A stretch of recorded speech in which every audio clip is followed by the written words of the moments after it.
How to do anonymous question on Instagram.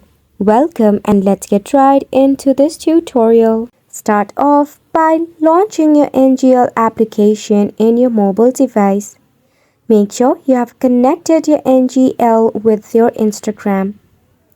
Now in here firstly, you have two methods.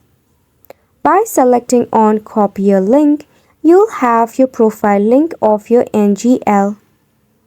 Now, to do the NGL link on your Instagram, just open up your Instagram application.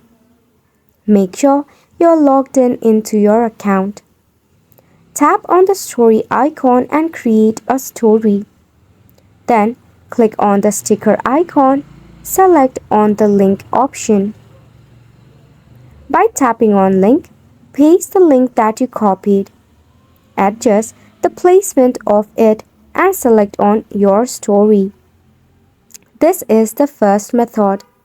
Second is to tap open your NGL once again and select on the share button.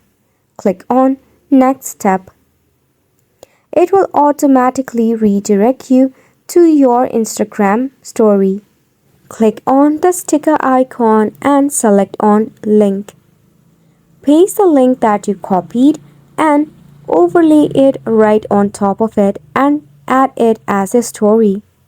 Now, your Instagram followers can just tap on this link, which will open up a secret confession page. They can send you a message regarding, and that is how you can use your NGL link on Instagram. And it's a wrap for the video as well. Thank you so much for tuning in.